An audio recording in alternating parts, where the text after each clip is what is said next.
So മഴക്കാലത്ത് സ്കിന്നൊക്കെ ഭയങ്കര ഡ്രൈ ആവുന്നുണ്ട്, അതെന്തുകൊണ്ടാണ്? മഴക്കാലത്ത് സ്കിന്നിനകത്ത് ഒരുപാട് ചേഞ്ചസ് വരും. പ്രത്യേകിച്ച് ഹ്യൂമിഡിറ്റി ഉണ്ട്, അതേപോലെ തന്നെ നമ്മൾ ഈ പറഞ്ഞ പോലെ ക്ലൈമറ്റിൽ വരുന്ന ചേഞ്ചസും അങ്ങനെയുള്ള കാര്യങ്ങൾ കൊണ്ടും പിന്നെ പല പല ടൈപ്പിലുള്ള വെള്ളമാണ് വെറ്റായിട്ട് നമ്മുടെ ശരീരം ചിലപ്പം ചെളിവെള്ളമാവാം, ചിലപ്പോൾ അല്ലാണ്ടുള്ള രീതിയിലാവാം. അതുകൊണ്ടൊക്കെയാണ് സ്കിന്നിൻ്റെ കോംപ്ലിക്കേഷൻസ് ആണ്. ഡ്രൈനസ് മാത്രമല്ല റാഷസ് ഉൾപ്പെടെയുള്ള ഒരുപാട് കോംപ്ലിക്കേഷൻസ്, ഫംഗൽ ഇൻഫെക്ഷൻസ് ഒക്കെ തന്നെ വരാം.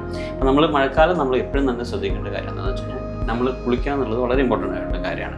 അത് എണ്ണ തേച്ച് കുളിക്കുകയാണെന്നുണ്ടെങ്കിൽ നല്ലതാണ്. അപ്പോൾ നമ്മൾ ചിന്തിക്കുന്നത് എണ്ണ തേച്ച് കഴിഞ്ഞാൽ മഴക്കാലത്ത് എങ്ങനെ എണ്ണ തേച്ച് കുളിക്കുക എന്നുള്ളത്. പക്ഷേ ചൂടാക്കി എണ്ണ തേച്ച് ചൂടുവെള്ളത്തിൽ കുളിച്ച് കഴിഞ്ഞ് കഴിഞ്ഞാൽ സ്കിന്നിനകത്ത് ഭയങ്കരമായിട്ടുള്ള രീതിയിലുള്ള നല്ല രീതിയിലുള്ള ചേഞ്ചസ് ഉണ്ടാവും.